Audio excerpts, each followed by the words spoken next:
Hello and welcome to College Students Talking. I am your host, Austin Murray, and joining me today is... My name is Ellie Foote. And what's your major? I am a political science and global studies double major with a minor in Spanish. And correct me if I'm wrong, but you're actually a graduating senior right now, right? Yes, this is my last semester. How's that feel? You've been here for like so long these days, and like, are you ready to go? Do you want to stay longer, or...? I am very excited to go. Oh, Very excited, yes. You got strong senioritis? Yes. I want to do grad school in the future, but I'm just ready to, move on. Yeah, kind of get out of here. You've Yes. been here forever. You're ready for a new experience, something fresh. Exactly. Gotcha. So do you have like a job lined up, or are you figuring it out? You doing interviews? Figuring it out. Figuring it out. Yeah. Yeah, fair enough. Yeah, I turned in my application for teaching in Spain yesterday, so hopefully that's what we go with. Well, I mean, teaching in Spain, that sounds like a great job. So are you trying to get a job like more overseas, or are you focused on doing more stuff like you just want to go see the world and do stuff like that? Yes, at least this first year after graduating, I want to do something overseas. Mm-hmm. After that, I might pursue grad school here, but not really sure. Yeah, you just want to go. You want to kind of be let off the chain. You just want to go live for a little bit. Exactly. Absolutely, that sounds freeing. And speaking of freeing in Spain, I hear you go on a ton of trips. So give me like what are some of the trips you've taken this year? You don't have to tell me all of them, but like give me a few places you've been, maybe some experiences you really enjoyed. Yeah. So in 2018, I went to Ecuador and had a great time. I loved it, and it was with my high school, so it was educational, Mm-hmm. but it wasn't a class, so we just Was it one of those hung EF out. tours things? Yes. Oh, It did you was. get college credit for that? No. Ah. It was literally just complete vibing in Ecuador. It was great. And we went around and we hiked in the sleet. It was the best time ever. That honestly sounds like fun. And then last March, I went to London, Paris, and Versailles. Ooh. And it was an experience I found with the Women's Leadership Center, and was able to go on it because of my global studies double major. And it was an incredible experience because that was my first time ever being to Europe. And so just going there and because it was with a group of people I had never met. Mhm. And so never been there, never met the people, and it was amazing. I loved it.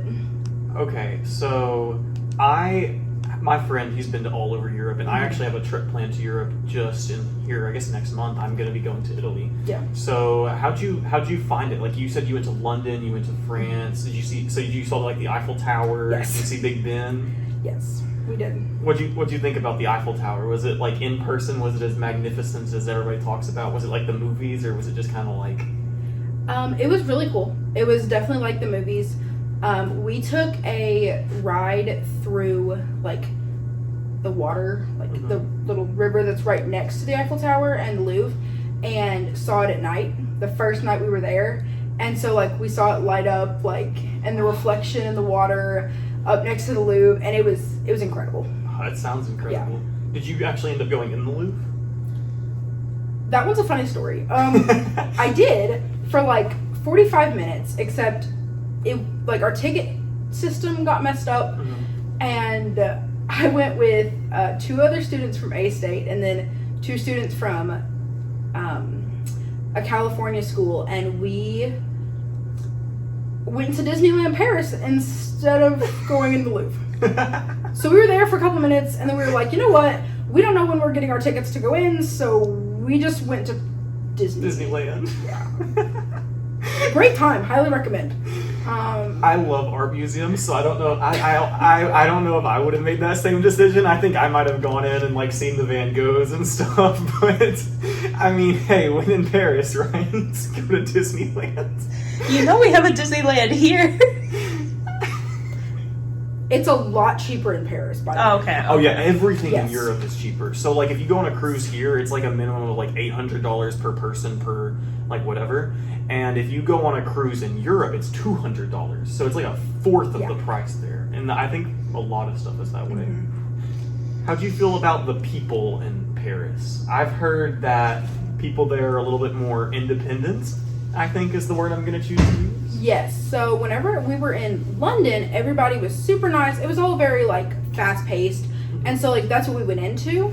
But then we were in, we took the train to Paris. First thing, like we had been there maybe 15 minutes, and almost hit somebody because he just walked in front of the street, and we were like, what the heck? And like there was no crosswalk, nothing, and just walked into the street and then started yelling at us and proceeded to walk next to us because it was super busy, super jam-packed, so we were not going very fast. He walked next to us and just kept screaming at us. Yeah, I've heard some horror stories about stuff like that. I was watching a TikTok the other day, and the guy was talking about how he went into like Italy and he spoke just a little bit of Italian. They were like being all nice to him, and they were like, "Oh, that's so cool that you're trying to talk our language," and they were super nice to him. He did the same thing in Paris, and they spoke back in English, and they were like, "Okay, that'll be $5.20." And he was like, "Okay, cool, my bad. Next time I won't try to speak French." Yeah, the first night we were there, one of the girls from California, she spoke Spanish, and one of the girls spoke French. And I speak some Spanish. One of the girls who was with us speaks a tiny bit of French, and one girl just speaks Japanese. And so we were like, all just talking about languages, and then the girl who speaks Spanish said something in like Spanish, and we were laughing. And our waiter comes up to us, starts speaking Spanish, and he's from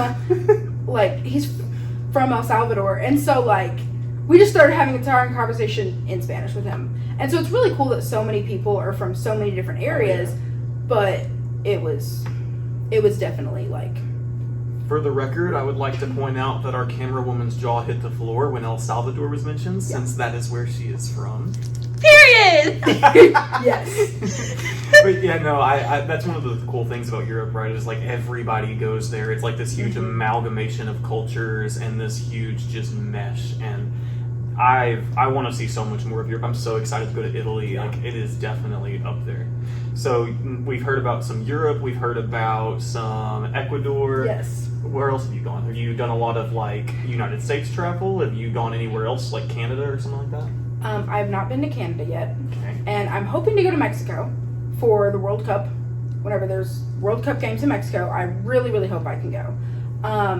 But in the United States, I have been several places. Last year, just in a recap, after my trip in March to Europe, I went in May to Princeton, New Jersey, and I studied there at Princeton. Oh, And wow. yes, That's awesome. for 6 weeks. And so while I was at Princeton, they took us to New York City, which I'd been there once for a conference through the political science department, and then once with my mom. But I went to New York City, and we went and saw a Broadway show and stuff up there. And then we went up to DC, and that was my first time being in Washington, DC, and it was incredible and like super, super vibrant, and I fell in love with it. And so like, and New Jersey in and of itself was great. And so was in New Jersey for 6 weeks. Went to Gatlinburg, Tennessee. I don't know if you've been. I love the mountains. It was beautiful.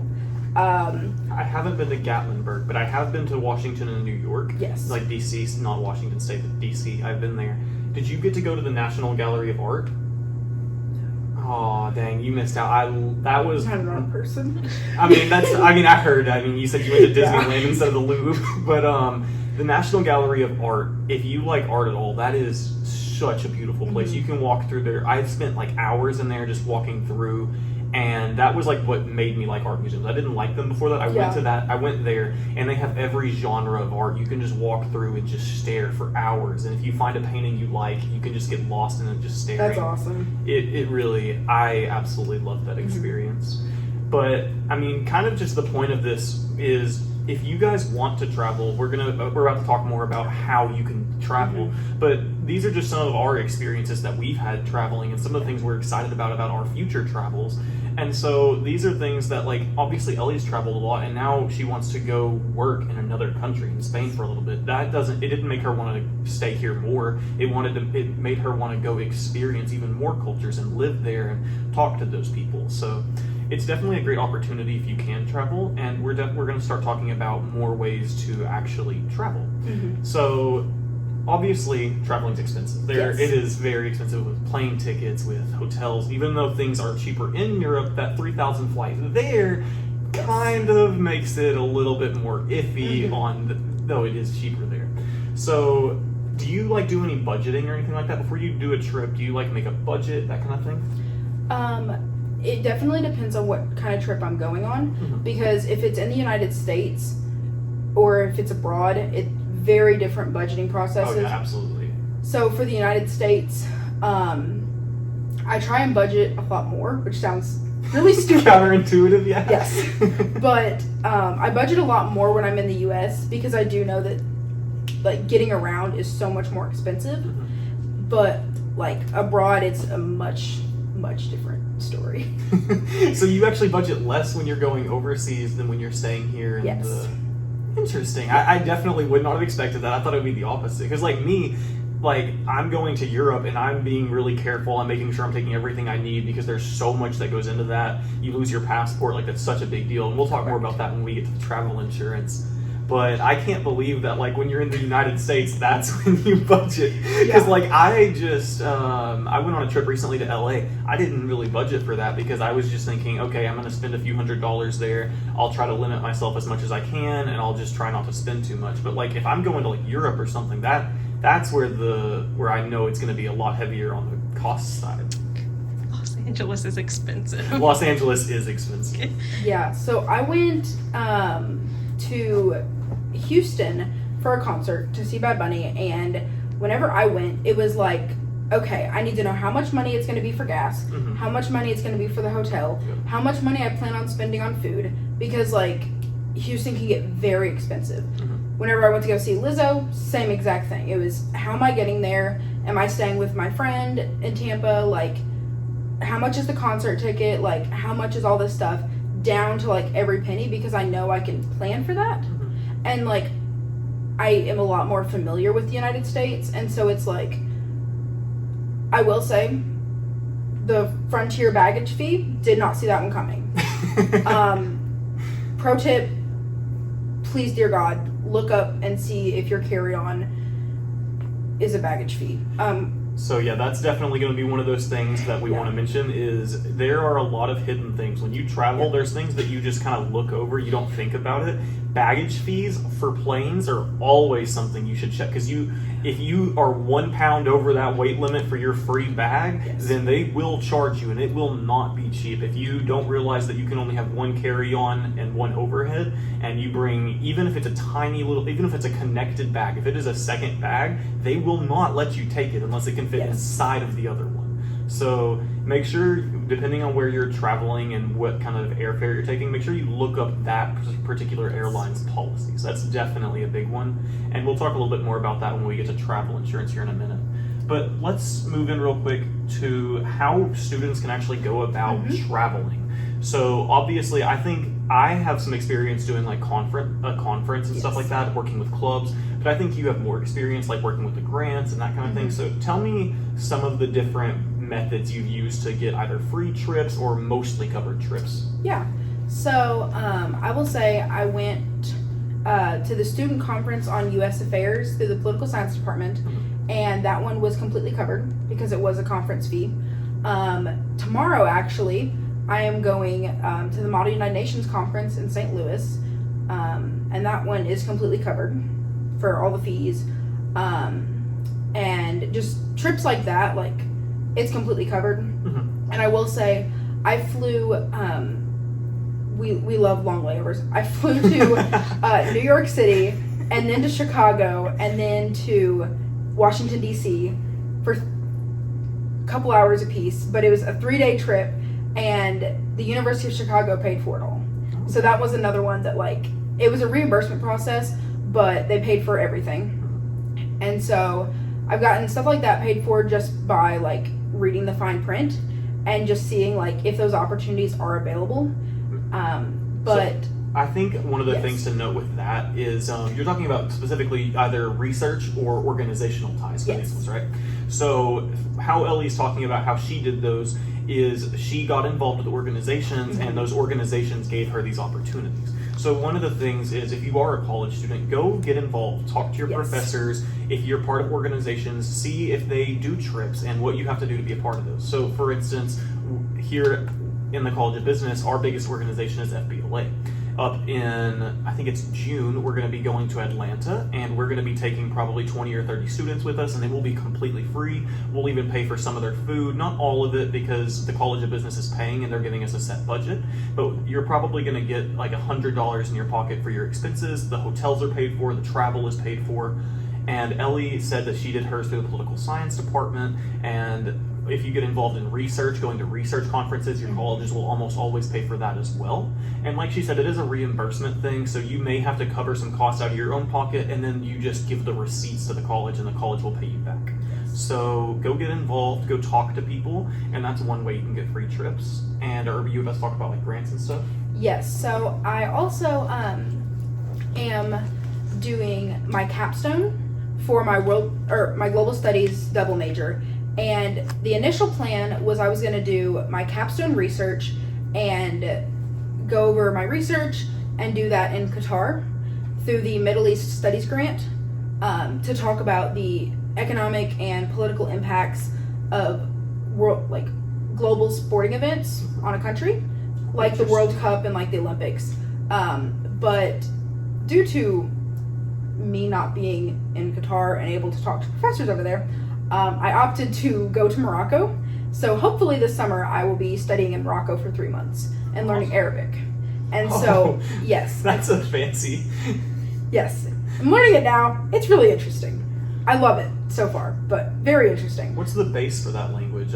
Because obviously English is a Germanic language. There's a lot of Latin-based languages. What's Arabic? Is that like a Latin? Is that a jerk? You know? If you don't, that's fine. I was just curious. Okay. But it's all different. Like everything is different. It's backwards cursive. Okay, yeah, that's what I was saying. Like, I knew that. That's why I asked. I wasn't sure if you would know because I've seen Arabic writing and stuff, and it just looks like gibberish to me. It looks like somebody started squiggling on the right side of the page, and it just connects to each other. Mhm. And I can't, I don't even see how it could make words. And that's just me being ignorant. I am not saying anything bad about the language. So I was curious as to whether that was a Latin base somehow, or if that's different. And I'm assuming it is because it doesn't look like Latin or German to me. So Yeah, I think it's different, but I love it so far. Just love learning language.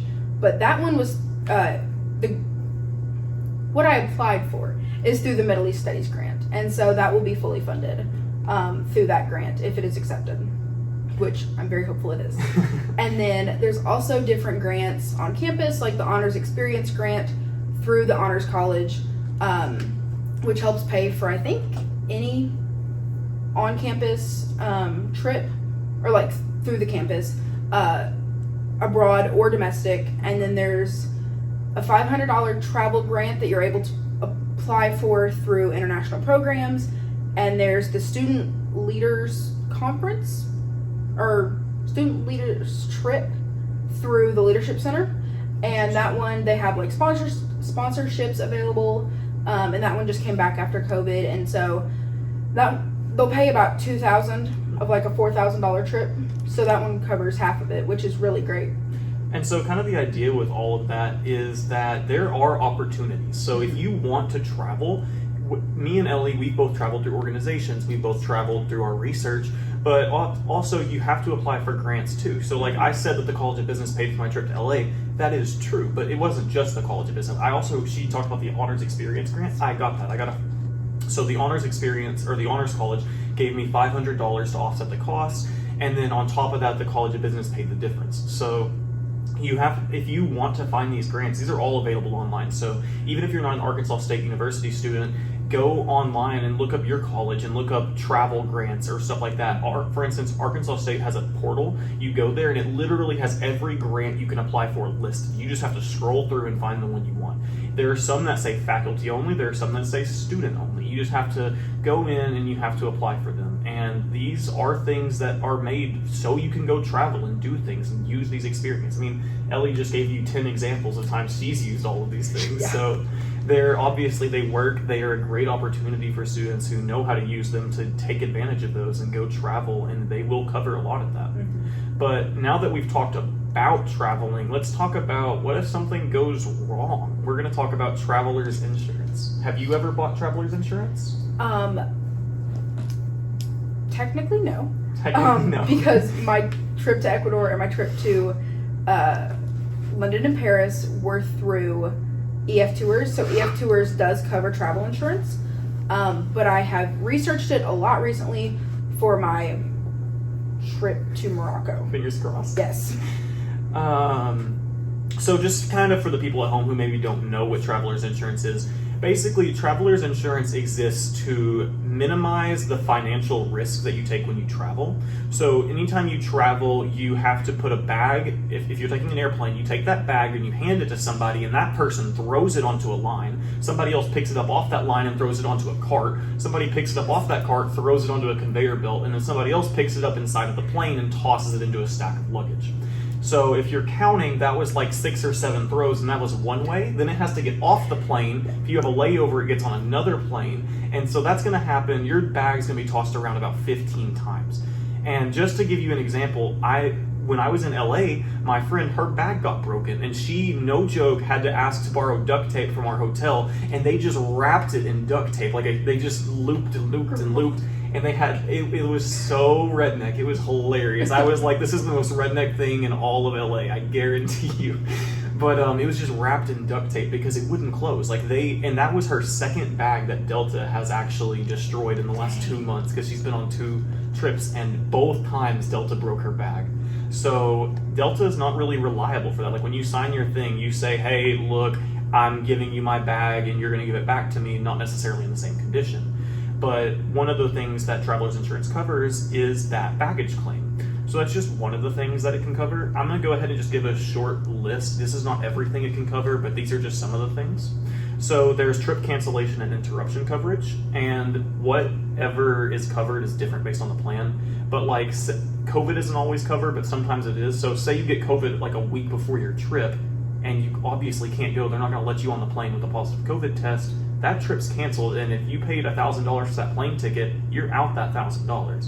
But traveler's insurance will pay you that $1,000 back so that you don't have to lose that money.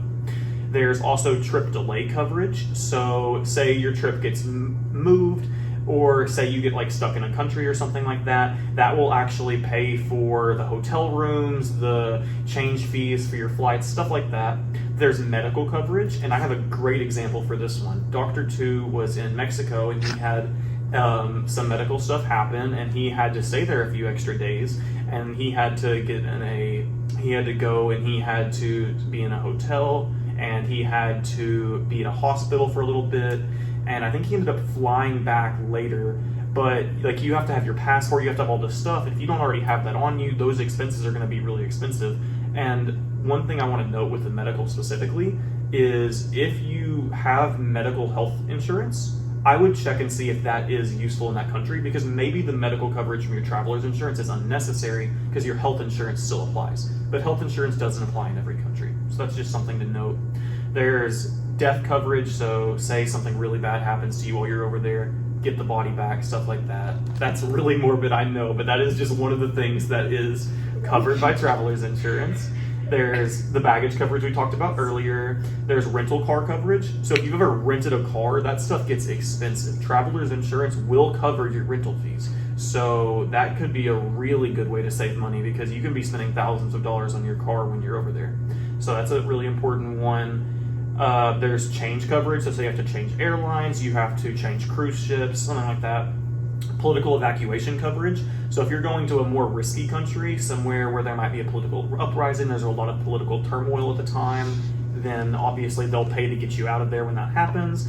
And then also, this one's just really convenient in my opinion, is price drop exception. I didn't know this existed, but say that I buy an airline ticket when it's really high demand and the prices are higher, and then a week before my trip it drops $300 the cost of that ticket, they'll pay you that $300 of difference. And that's something I thought was really interesting that I didn't know beforehand. That's very good to know. Yeah, right? I didn't know that. I was like, dang, that's actually pretty cool.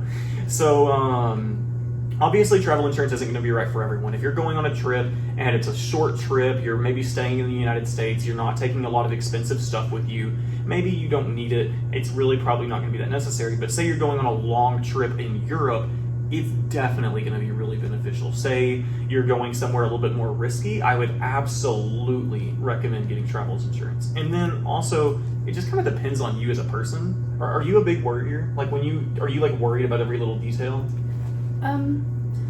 I will say I wasn't. You weren't. Until this January. Whenever it was actually December last year, but I was supposed to go to Inside Washington trip, which is a trip in Washington, D.C., which is another trip I had gotten paid for, and through the political science department. And so it's a week-long trip, January 3rd to January 11th. And I was super excited, and I was like, I'm going to go early. And I'm going to go like 5 or 6 days early, and I'm going to hang out with one of my friends who lives up there, and it's going to be great. And then we have the Southwest meltdown of December 2022, and they canceled my flight. And now I buy travel insurance because it's worth it for me. Yeah. And so they were like, yep, we can't give you any money back, we can't give you anything. And I strongly recommend buying travel insurance in the United States as well, because it's worth the extra $10. Yeah. It really is. And so if you are a worrier, if like you're worried that something's going to go wrong, if you're one of those people that stresses easily, just get it. It is that peace of mind. I guarantee you that peace of mind it's going to provide you is going to be more valuable than the cost. And I just want to talk about cost real quick. It's 5 to 12% of the insured value. So say you want to insure the $200 worth of stuff in your suitcase and the $1,000 plane ticket, that's $1,200 at 10%, which is a lot. That's $120 for the trip. But if that plane ticket gets canceled, that's $1,000 you're out. So that could be a $900 gain on your part for that $100 investment of the travel insurance. So it is definitely useful, especially if you're a worrier, especially if you're doing something a little bit more risky. But it's not for everyone, so I would definitely look at what you have, look at what you need, look at what you want to get insured, and make that decision based on those factors. For sure. I think you should. Well, so far, I mean, that's pretty much everything we had to cover today. Do you have anything else you want to add? You want to tell them about any of your upcoming travels, or you don't have to, I mean. Sure. I have decided I'm just going to take a year off, and so 3 days after I graduate, on May 9th, I am flying to Europe. And so one of my friends and I, we are going through like Northern Europe. And the more we have this conversation, I'm pretty sure I should get travel insurance for this trip too. I was just about to ask, I was going to say, do you have travel insurance for that one? Not yet, but I'm going to now. So it's like, we're just going through all of the United Kingdom, hopefully. And then down to Paris. Might go back to Disneyland Paris. I'm really feeling it. Maybe not the Louvre again. Okay. But then going up to like Belgium and the Netherlands and Germany and possibly like Poland, and then up to Copenhagen. Just going everywhere. Yes. And then back. So that's one of those things, like, we're not, like I said, I don't really plan as much for international trips because, like, literally just looking at the flight from Copenhagen to London to get back for our returning flight, it's like $30. Really? Yes.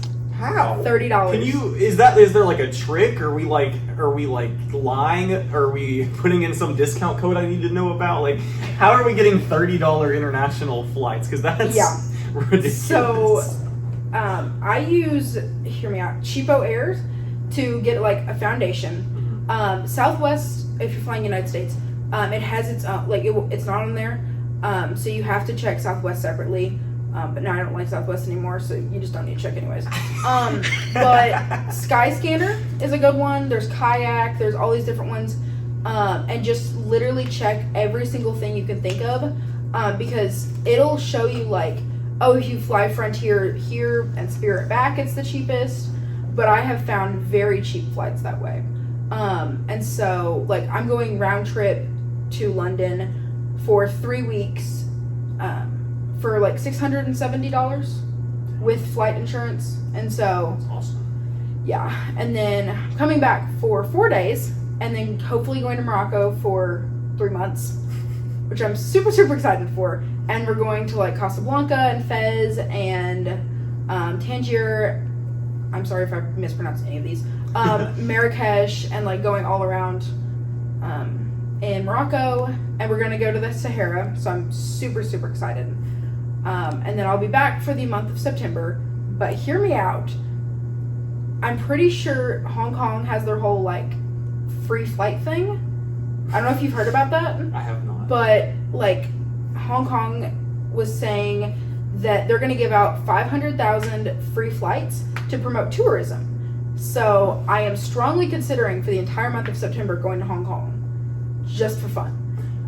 And, and so that March 1st, I heard it gets announced. So March 1st, if y'all steal my flight, I'm gonna be really upset, but it's okay. It's like waiting for Taylor Swift tickets, but Hong Kong edition.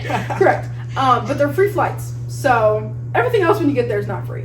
But the flight's free. Like you said, the $3,000 flight there is pretty expensive. Yeah. But yeah, so I'm doing that, and then October 1st starts my Spain job if I get it. But I'm really excited because I applied for like Catalonia and Valencia and then Andalusia. Mm-hmm. And so I'm hoping that I get one of those areas. But like one of my friends who's been to Spain, who's also hopefully going to Spain as well, because he applied as well. It's like he took a flight from Barcelona to Ibiza, just for example, $17. $17. That's it. So I think some of the key takeaways from today's podcast are give Ellie a call. She knows all the tricks to get everything for free. Definitely apply for grants. Yes. Definitely get involved in campus. Do research if you want to do conferences and get a lot of trips that way. There's so many different opportunities you have to go get involved. And today's podcast was a little bit longer than normal just because there's so many different things that go into traveling. Traveler's insurance is so useful. There's so many good things. I gave you multiple examples of times that it would have been super useful. There is obviously so much that goes into traveling. You need to budget for it because it's a huge expense. You have to plan for it. But there are opportunities to take that to mitigate those costs, to mitigate the risk financially. So just really, if you want to travel, do what Ellie does and you'll become addicted to it, and then you won't be able to stop just like her. Yeah. So go get involved, beg people for money and grants, just go have fun. Go live, go see the world, and it'll be great. Yes. This has been College Students Talking. Thank you so much for joining us today. Thank you. I'll see you guys next time. Bye, camera. Bye. Bye.